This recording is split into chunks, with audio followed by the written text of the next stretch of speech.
wa yanhauna 'anil munkar. Dan hendaklah ada di antara kamu segolongan umat yang menyeru kepada kebajikan, menyeru kepada ma'ruf dan mencegah dari yang mungkar. Quran surah Al-Imran ayat 104. Bismillah, alhamdulillah, Allahumma salli wa sallim ala sayyidina Muhammadin wa alihi wasallam. Amar ma'ruf nahi mungkar termasuk bagian daripada pondasi agama, ya. Usuluddin itu adalah dasar atau pondasi agama yang mesti ada pada setiap manusia, dimulai dari diri kita terhadap amar ma'ruf nahi mungkar yang kita dapati pada diri kita sebelum kita mengaplikasikannya atau amar ma'ruf nahi mungkar kepada orang yang ada di sekitar kita. Nah, ya, ini yang harus kita pahami terlebih dahulu. Memulai amar ma'ruf nahi mungkar mulailah dari diri kita sendiri, ya. Sebelum kita beramar ma'ruf nahi mungkar kepada orang-orang lain. Firman Allah, wal takun minkum ummatan yad'una ilal khair, dan hendaklah ada di antara kamu segolongan umat yang menyeru kepada kebajikan, menyeru kepada yang ma'ruf, mencegah dari yang mungkar. Segolongan umat, jadi tidak boleh diam semua, mesti harus ada daripada kaum muslimin untuk amar ma'ruf nahi mungkar guna memberikan ketentraman, keselamatan sesama muslim. Itu intinya, ya. Amar ma'ruf nahi mungkar itu untuk menciptakan keselamatan, kedamaian, ketentraman terkhusus sesama muslim. Makanya di zaman Nabi Sallallahu Alaihi Wasallam itu orang-orang Yahudi dan Nasrani yang berada di keliling umat Islam, mereka merasa aman, tentram, nyaman. Bahkan di antara mereka ada yang jauh dari syariat, dari hukum-hukum Allah, tapi ketika terjadi perkara yang mesti di situ ditegakkan amar ma'ruf dan nahi mungkar, mereka kembali kepada pemimpin di zaman itu, semisal Umar bin Khattab, ya, jauh datang dari Mesir, salah satu Yahudi, cuma untuk menegakkan amar ma'ruf nahi mungkar, ya, menunjukkan mereka merasa tidak nyaman dengan yang terjadi di sekitarnya, sehingga mendatangi Amirul Mukminin Umar bin Khattab untuk menuntut keadilan, ya, dari amar ma'ruf atau nahi mungkar. Namun yang terjadi di masa itu adalah nahi mungkar, ya, nahi mungkar. Anak salah satu gubernur yang ayahnya daripada sahabat Nabi, Amr bin al-As, melakukan kecurangan, merasa merasa terzalimi, dan dia tidak berani mengadukan kepada gubernur itu. Saat itu Amr bin As ditunjuk Umar bin Khattab menjadi gubernur, langsung mendatangi Umar bin Khattab ke kota Madinah. Akhirnya apa? Sayyidina Umar bin Khattab mengambil patahan tulang hewan yang didapati, lalu digaris aja. Nah, kasihkan ini kepada gubernurmu di sana. Jauh-jauh ku datang cuma balik bawa tulang. kata ini tadi, ini si Yahudi ini. Ketika dilihat dikasih Umar bin As, paham sudah, ya, maka berdirilah perintah salah satu dari 2 poin di atas, ya, nahi mungkar. Mesti harus ada di antara sebagian golongan menegakkan 2 poin ini, karena ini perintah dari Allah Subhanahu wa taala. Tapi kalau untuk diri kita itu perkara yang mesti, yang harus, yang wajib untuk pribadi masing-masing orang yang beriman. Saya dan Anda ya, dimulai dari diri kita dan orang yang ada di sekitar kita.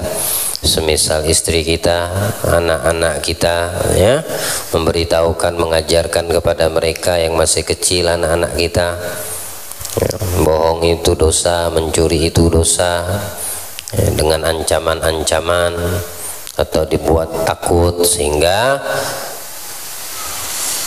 berdiri dan tegak ini syariat dan hukum serta perintah Allah terhadap amar ma'ruf nahi munkar.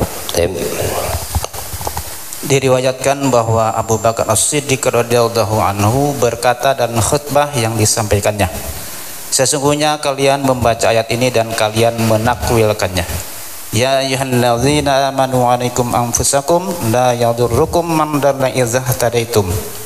Hai orang-orang yang beriman, jagalah dirimu, tiadalah orang yang sesat itu akan menimbulkan bahaya kepadamu apabila kamu mendapat petunjuk. Orang yang mendapatkan petunjuk dari Allah, walau berkumpul manusia dari ujung barat ke timur untuk mendatangkan mudarat kepada satu orang, tidak akan pernah sampai mudarat tersebut kecuali dengan izin Allah, ya.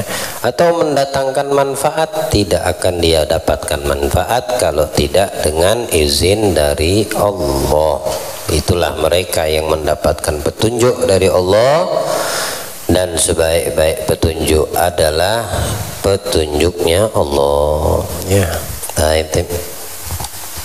Sungguh aku mendengar Rasulullah sallallahu alaihi wasallam bersabda, "Ma min qaumin aminu bil ma'asi wa fihim man yaqdiru ala ayyankiru alaihim. Falam yaf'al illa yushiku ayyu ammahumullahu bi'azabin min indi." La ilaha illallah. Tidaklah suatu kaum melakukan maksiat sedangkan di antara mereka ada orang yang mampu menegur mereka tetapi tidak dilakukannya, melainkan Allah akan segera menurunkan siksa atas mereka semua dari sisinya. Minimal kita menegur dengan sebaik-baik teguran, dan itu menjatuhkan daripada kewajiban kita, ya. Adapun perkara dia mau mengikuti setelah dia mendengarkan, mentaati, atau dia memboikot, itu urusan dia, ya. Yang penting kita telah menjatuhkan kewajiban dan menegakkan salah satu dari 2 poin. Tapi tetap harus dengan etika, ada aturannya menegur. Kadangkala teguran itu malah membuat orang semakin jauh, mungkin salah cara menegur. Walhasil, ketika kita melihat kemungkaran kita dengan sebaik-baik menegur, maka jatuh kewajiban kita sebagai orang Islam, orang yang beriman kepada Allah, dan kita telah menegakkan dari salah satu 2 poin ini. Khawatir jika kita tahu kita diam, tidak kita bersuara, atau kita tidak memberikan teguran, ketika Allah menurunkan adab, ya, itu akan merata, bahkan dimulai dari dirinya, seperti yang terjadi di Bani Israel. Orang alim tahu hukum, tahu halal haram, tahu amar ma'ruf nahi munkar, namun dia tidak peduli, cuek acuh. Yang penting diriku selamat, yang penting aku tidak melakukan, ya. Bukan masalah yang penting aku tidak melakukannya atau aku beramal baik terus. Ketika kita dihadapkan di depan kita perkara yang memang harus kita menindaklanjutkannya atau minimal menegurnya, namun kita diam saja, mana itu lebih berbahaya. Bahkan orang ahli ibadah, ketika Allah sudah murka kepada negeri tersebut, Allah merintahkan turun adab, namun ada malaikat yang memberitahu kepada Allah. Di tengah-tengah mereka orang yang abid, ahli ibadah, alim, orang yang berilmu. Kata Allah, mulai dari dirinya, adabku ini mulai dari dirinya. Naudzubillah. Kenapa? Karena dia cuek, acuh, pura-pura nggak tahu. Mungkar terjadi di tengah-tengah masyarakat, dia diam saja. Ya, jadi kata Allah mulai dari dirinya.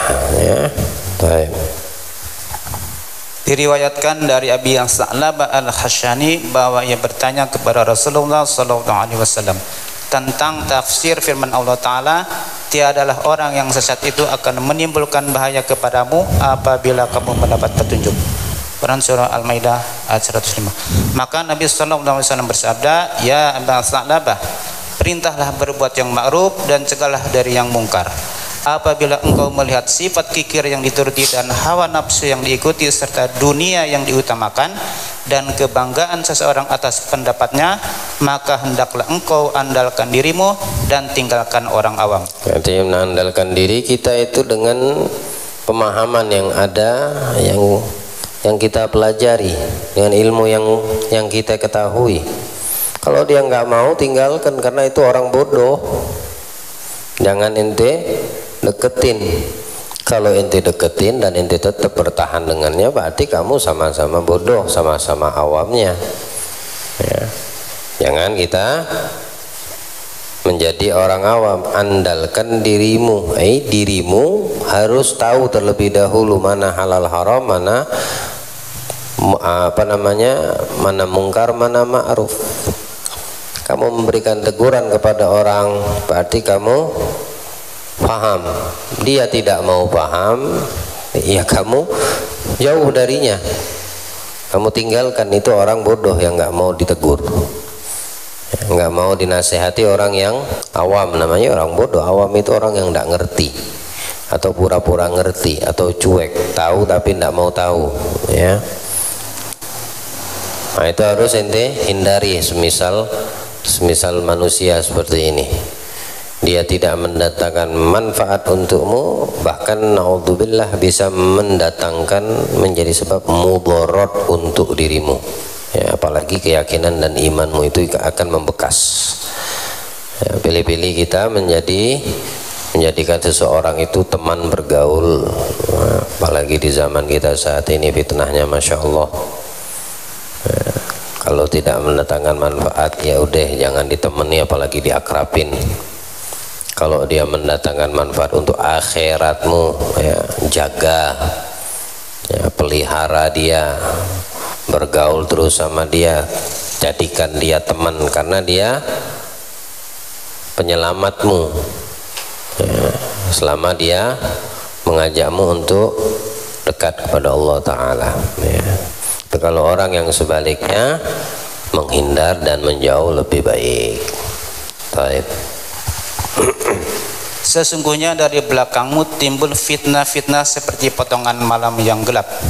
Orang yang berpegang pada agama seperti yang kamu lakukan akan mendapat pahala 50 orang dari kalian. Orang yang berpegang teguh, ya, dengan agama, dengan hukum Allah, sama orang yang lalai, yang tidak berpegang teguh pada hukum Allah, itu kamu akan mendapatkan pahala 50 orang yang bodoh, yang nggak ngerti, atau tahu tapi nggak ngerti, nggak mau tahu tadi. Bayangin tuh, ini akhir zaman ini, ya. Karena tidak mudah di zaman kita saat ini untuk melakukan amar ma'ruf nahi mungkar. Bukan sesuatu yang gampang, ya, semudah membalik telapak tangan, agak sulit, kecuali bagi orang yang dimudahkan oleh Allah untuk melakukan hal tersebut. Tapi ketika kita melakukan hal tersebut, ya, menegakkan 2 poin atau salah satunya di zaman seperti ini, maka ganjarannya besar, pahalanya besar dari Allah. Ya, jadilah kita orang-orang yang berakal. Baik. Pasal tentang rukun amar ma'ruf. Amar ma'ruf mempunyai 4 rukun, yaitu penegur, orang yang ditegur, perbuatan yang ditegur, dan teguran itu sendiri. Adapun si penegur, syaratnya harus seorang muslim, mukallaf, termasuk di dalamnya perseorangan, dan tidak disyaratkan harus ada izin.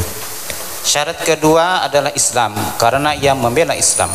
Mereka berselisih tentang syarat keadilan. Sebagian ulama mensyaratkan berdasarkan firman Allah Ta'ala, ya ayyuhalladzina amanu lima taquluna ma la taf'alun.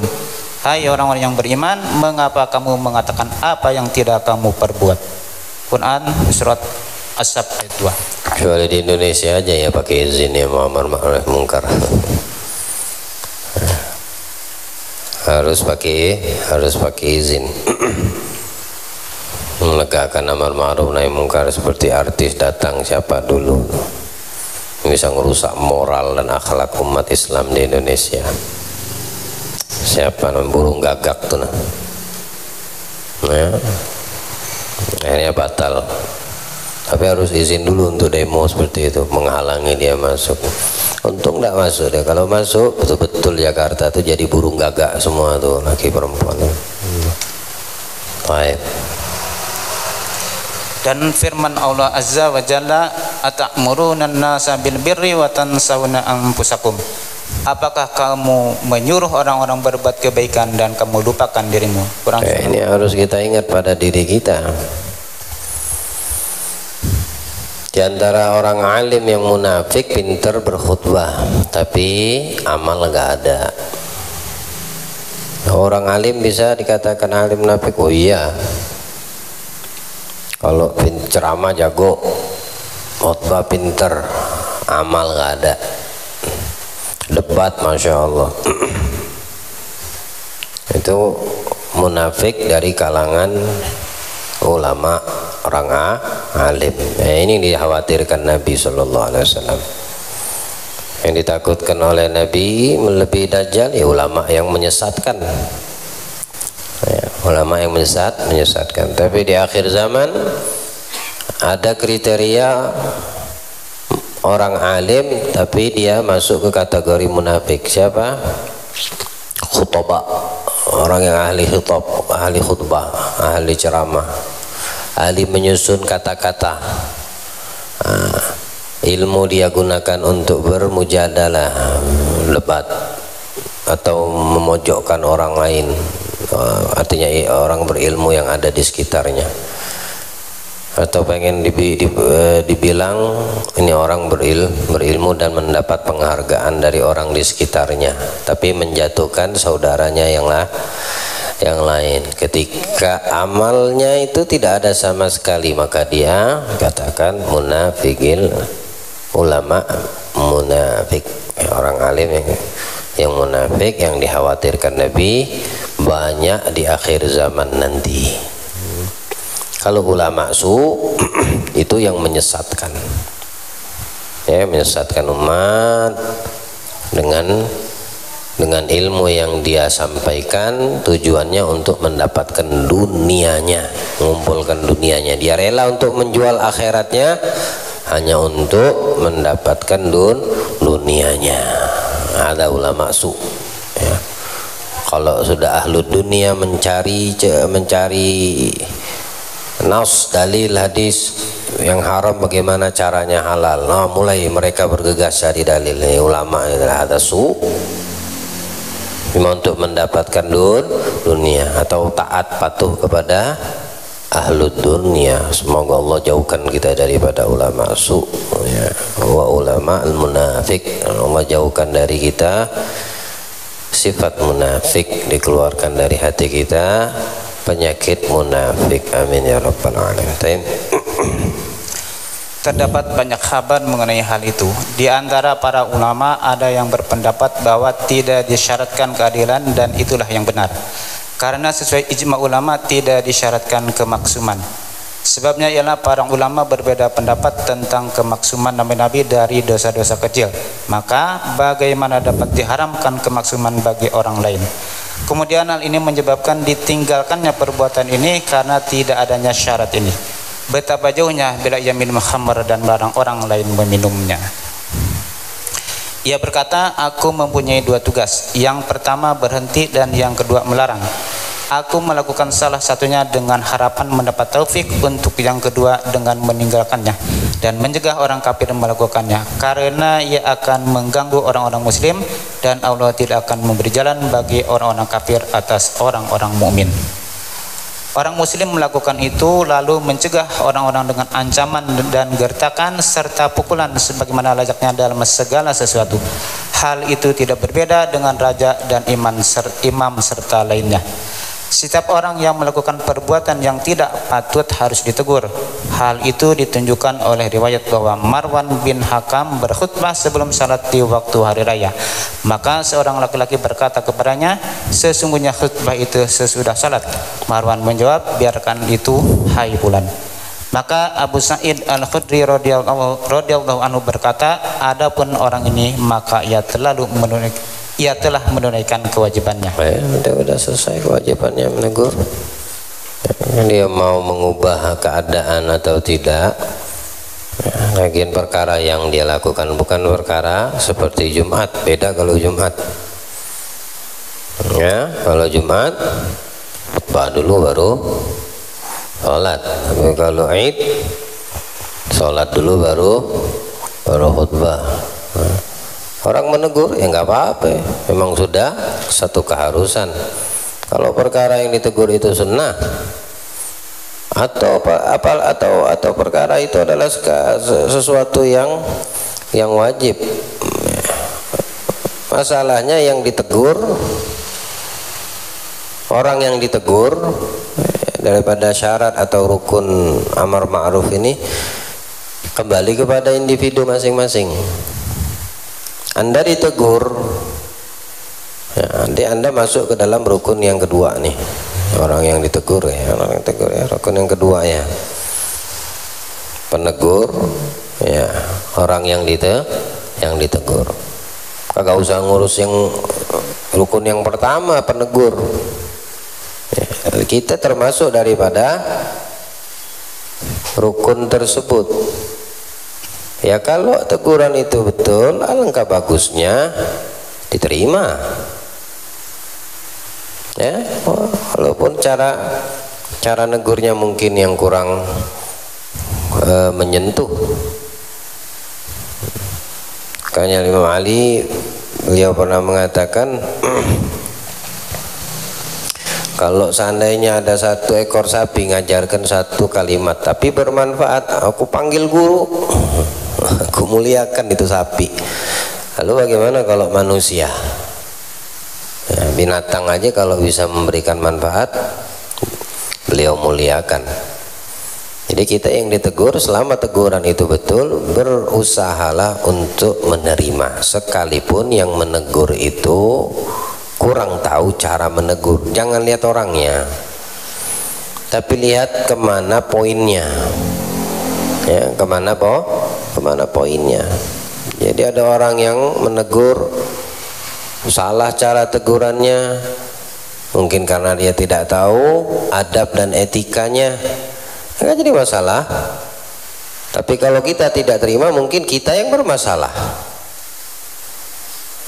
Kalau kita yang tidak menerima, ya mungkin masalahnya kepada kita. Kenapa nggak mau diterima, ditegur? Kadang-kadang nafsu kan bermain begitu, ego gitu. Anak kecil misalnya, masih kecil kok ingusan negur. Satu orang wudhu salah, tapi mempunyai adab, etika, sopan santun yang baik, cucu Nabi kita Muhammad Al-Hasan wal Husain. Akhirnya beliau wudhu berdua ya, untuk menegur orang tua yang salah ketika berwudhu, tidak sempurna wudhunya. Cara menegurnya bagaimana? Pak tua, wudhumu tidak sempurna, wudhumu salah. Ya tidak juga seperti itu. Kalau yang ditegur tadi itu bisa terima, sekalipun bayi yang negur dia nggak jadi masalah tegur. Tapi Al-Hasan wal Husain tahu ini orang mungkin punya wataknya beda, apalagi dia sudah merasa usia, ya, berusia lebih tua dari Alhasil beliau datang berdua minta lihatkan sama Pak Tua, ini tolong lihatkan cara wudhu kami nih betul atau salah, kalau salah tolong kami ditegur. Akhirnya wudhu berdua, dua-duanya nggak ada yang kurang, malah sempurna dua-dua wudhunya. Apa kata Pak Tua ini? Aku tidak pernah melihat cara wudhu yang sempurna seperti yang saat ini kusaksikan. Bahkan wudhuku yang banyak kekurangan. Terima kasih banyak. Nah, sih, tidak perlu mereka menegur. Oh, wudhunya nggak sempurna nih. Pak boleh senyum ini. Ada yang mengerti dan paham dan beretika. Ya. Karena bisa jadi kalau ditegur langsung dia tidak terima. Berarti masalahnya di mana? Yang menegur atau yang ditegur? Yang ditegur, ya. Jadilah kita kalau ditegur sama orang, ya, memperhatikan teguran tersebut, bukan orang yang negur. Ya, teguran yang datang itu apa? Kalau ada orang yang nasihati, lihat nasihatnya apa. Jangan yang menasehatinya. Kalau ente melihat yang menasehati, antara diterima dan tidak terima. Ada kalanya kamu terima karena segan atau takut. Ya. Kalau melihat yang menasehati, yang menegur. Tapi kalau kita mengambil sudut pandang dan memperhatikan isi dari teguran dan nasihat, ya, maka kamu tidak akan mendapati dirimu kecuali akan menerimanya. Karena yang kita lihat nasihatnya, tegurannya, bukan zatnya, bukan orangnya yang nasihati. Yang nasihati siapa? Wah, yang nasihati ini orang yang apa namanya, kalau aku tidak ikuti potong gaji nih. Ya, potong gaji, nggak dapat pesangon nih. Ini antara karyawan sama atasan. Padahal kita tahu, ya, misalnya tadi yang dilakukan bosnya salah, ya, akhirnya tidak ditegurnya. Berarti kamu belum menjatuhkan hakmu sebagai mukmin. Keharusanmu menegur, tapi dengan sebaik-baik teguran atau nasihat. Ya. Tapi kalau kita udah tahu konsekuensinya dan kamu tidak masalah dengan itu, kenapa tidak? Ya, kenapa tidak? Boleh kerja sini tapi nggak boleh pakai jilbab, mesti diikutin. Ya, rugi kita. Atau yang sudah kerja karyawan tetap yang pakai jilbab wajib buka. Kenapa? Karena direkturnya berubah. Takutlah ini orang. Artinya dia mengikuti itu, tapi karena ada ketakutan. Ya. Kalau dia melihat teguran dan nasihat yang mewajibkan buka jilbab bagi karyawan tetap aurat, dan dia melihat itu nasihat, tidak betul nih nasihat. Dia tidak melihat siapa yang menasehati, menegur. Ini nasihatnya salah, ini tegurannya tidak betul. Agamaku mengajarkan mewajibkan menutup aurat. Lah sedangkan dia mewajibkan aku membuka aurat. Berarti nasihatnya yang dilihatnya, tidak bakal dia khawatir, takut. Ya, dia tahu konsekuensinya kalau tidak mengikuti dipecat misalnya. Tapi karena dia memperhatikan itu nasihatnya, dan nasihat yang diperhatikan itu tidak betul, tidak diikuti, dia dapatkan itu konsekuensi dipecat, tidak jadi masalah baginya. Karena dia memperhatikan nasihat. Seperti itu juga kalau nasihatnya baik. Ya, kalau ada teguran yang baik, nasihat yang baik, sekalipun yang memberikan teguran dan nasihat itu caranya kurang baik, maka akan diterima. Kenapa? Ini akan mengangkat kedudukan dan kemuliaannya di akhirat, diterimanya. Karena yang dilihat nasihat dan tegurannya itu mendatangkan manfaat tentunya, akhiratnya maksudnya, ya. Rasulullah SAW bersabda kepada kami, mar'a minkum munkaran falyunkirhu biyadihi, fa illam yastati' fa bilisanihi, fa illam yastati' fa biqalbihi, wa dzalika adhaful iman. Barang siapa melihat kemungkaran, hendaklah ia mengingkarinya dengan tangannya. Jika ia tidak sanggup, maka dengan lisannya, dan jika ia tidak sanggup, maka dengan hatinya, dan itulah selemah-lemahnya iman. Yang penting ada teguran ya. Jangan tidak sama sekali. Kalau ente ngerasa bisa dengan tangan, ya dengan tangan. Bukan nempeleng maksudnya. Bukan dengan kekerasan negurnya ya. Biasanya seperti ini pemerintah yang turun tangan seperti ini.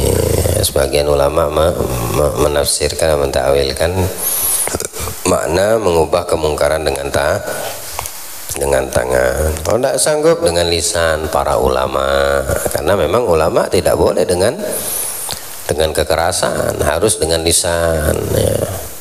Dengan wasiat ya, ditakuti dengan teguran, bawakan ayat Al-Quran dan hadis Nabi Sallallahu Alaihi Wasallam. Nah, itu tugasnya ulama, bukan dengan kekerasan, bukan dengan angkat tangan. Tidak bisa juga ya dengan doa minimal ya, dengan hatinya, dengan mendoakan. Tapi tahulah itu paling lemahnya iman. Doa itu mentok terakhir. Dengan doa itu terakhir. Tapi terkadang doa itu yang lebih ya, menjadikan perubahan yang drastis. Nah, selama itu keluar dari lisan orang-orang yang mukhlis. Kalau nggak ikhlas ya, paling lemahnya iman. Dengan hati. Jadi dengan hati kamu melihat, kamu ingkar, kamu tidak suka. Nah, jangan dianggap jangan dianggap biasa. Ya, coba di rumah tangga kita lihat nih, anak istri kita. Ya, kalau melakukan kemungkaran, mulai dari diri kita, istri dan anak kita. Ya, bisa dengan nasihat, dengan teguran, bukan dengan tangan. Jangan. Ya. Kemudian tidak bisa juga dengan lisan, ya dengan hatimu mengingkari daripada itu perbuatan ya. Tapi tidak untuk perkara yang wajib ya. Mulai dari perkara yang sunnah atau yang makruh, jangan dianggap sepele ya.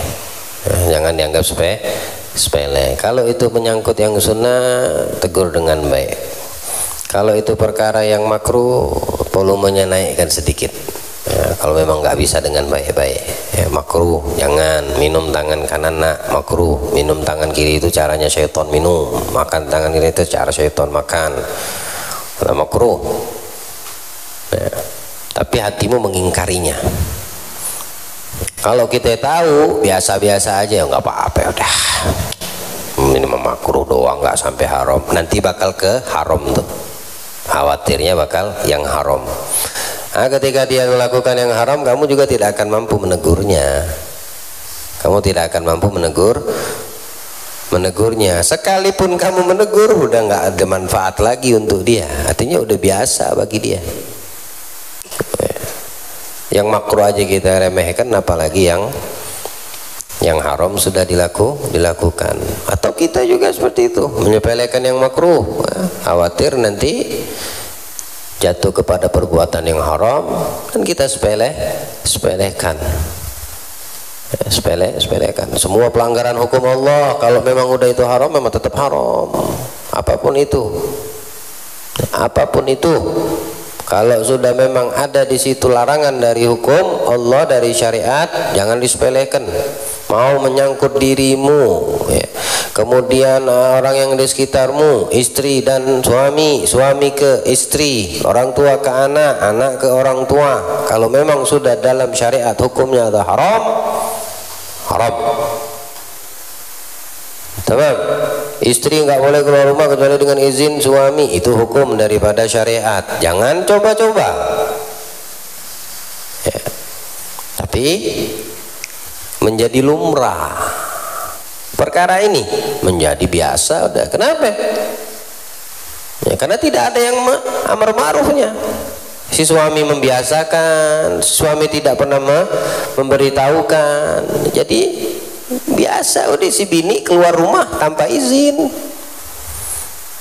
Tapi kalau kita tegakkan ini amar ma'ruf atau nahi mungkar, bilang sama bini, ente mungkar, ente keluar tanpa izin suami ente, sedangkan Islam syariat mengharamkan. Ente negakkan apa namanya, mencegah kemungkaran ini untuk istrimu, ya. Nanti lama kelamaan dia akan mentaati. Setiap mau keluar izin, setiap mau melakukan ini izin, ya. Kalau kita anggap biasa, udah biasa jadinya, ya, jadinya biasa juga gitu, ya. Jadi semua hukum Allah harus kita pahami, ya. Kita tidak tahu mana yang halal kalau tidak kita pelajari, kita nggak tahu mana yang haram kalau tidak kita pelajari, cari tahu mana yang berkaitan dengan hukum dan syariat, ya. Yang di situ ada amar ma'ruf nahi mungkarnya, cari tahu, ya. Mana yang makruh, cari tahu, jangan sampai itu menjadi sesuatu yang adi, sesuatu yang biasa udah jadinya, nggak boleh, ya, bahaya dampaknya nanti.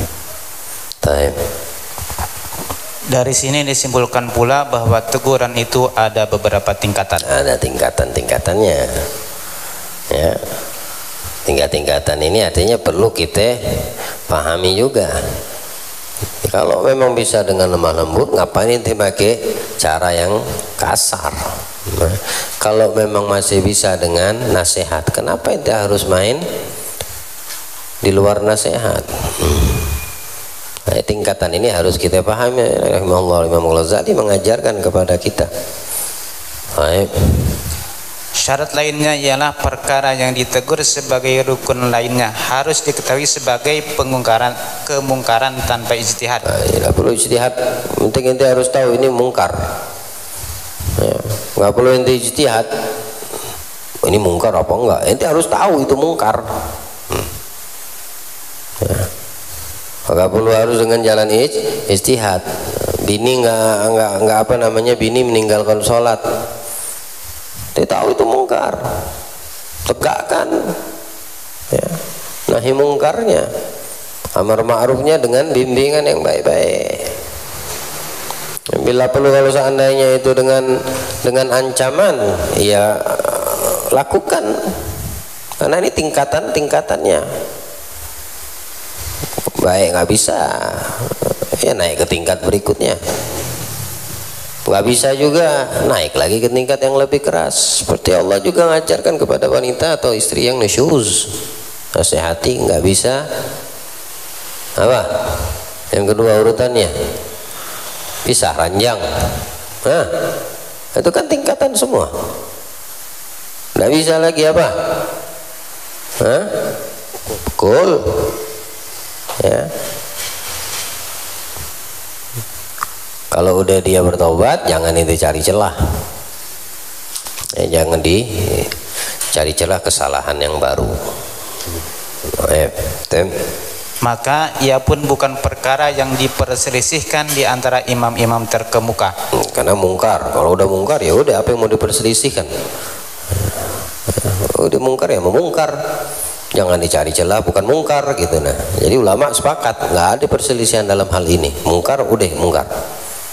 Ya, haram, udah haram. Karena itu Nabi udah menjelaskan halal jelas, haram jelas. Kalau perkara yang tidak jelas, nah boleh di sini ada pendapat ulama, perselisihan ulama, nggak jadi masalah. Baik. Maka pengikut Asy-Syafi'i tidak boleh mempersalahkan pengikut Hanafi karena minum sari kurma yang tidak memabukkan, dan pengikut Hanafi tidak mempersalahkan pengikut Asy-Syafi'i karena makan biawak dan kadal.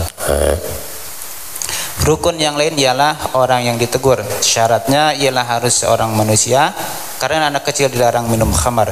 Yang di antara perbuatan-perbuatan, ya, di antara perbuatan-perbuatan itu ada yang bukan mungkar mengenai orang gila dan anak kecil, sedangkan keduanya tidak dilarang melakukannya. Apa maksudnya? Dilarang melakukan apa? Minum khamar kah? Mengenai orang gila dan anak kecil, sedangkan keduanya, orang gila dan anak kecil tadi, tidak dilarang melakukannya. Kembali kemananya itu? Ke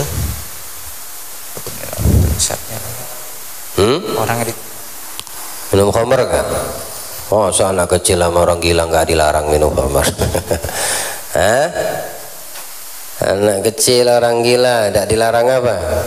Amar ma'ruf nahi mungkar. Nggak dilarang mereka. Ya, mau anak kecil, itu tadi saya katakan sekalipun kalau bayi yang bisa ngomong, ya, nggak ada larangan. Orang gila, kalau seandainya betul yang disampaikan, nggak disyaratkan adil. Apalagi maksum, ya. Tidak disyaratkan amar ma'ruf nahi mungkar orangnya harus adil. Tidak disyaratkan orang amar ma'ruf nahi mungkar orangnya harus maksum yang terlindung dari dosa. Kecualian itu hanya kepada Nabi dan Rasul. Walaupun anak kecil sekalipun itu orang gila, bukan minum khamar ya maknanya di situ ya. Sedangkan keduanya kecil dan gila tidak dilarang melakukan minum khamar. Itu kalau ente lihat ke atasnya itu kan masih kembali pembahasan minum. Anak-anak kecil dilarang minum khamar tuh. Anak kecil dilarang minum khamar ya. Di antara perbuatan ada yang bukan mungkar mengenai orang gila dan anak kecil, sedangkan keduanya tidak dilarang meminumnya kah maksudnya kan? Melakukan amar ma'ruf nahi mungkar. Wallahu a'lam. Allah beri pemahaman kepada kita. Allah beri keberkahan daripada apa yang kita pelajari dan kita baca bersama ini malam. Dan semoga Allah menjadikan kita sebaik-baik manusia hamba yang mendengarkan dan mengamalkan apa yang kita dengarkan. Amin ya rabbal. Sallallahu alaihi wasallam Muhammadin khatamin nabiyyin wa alihi wasallam. Alhamdulillah rabbil alamin. La ilaha illallah al-mawjud fi kulli zaman.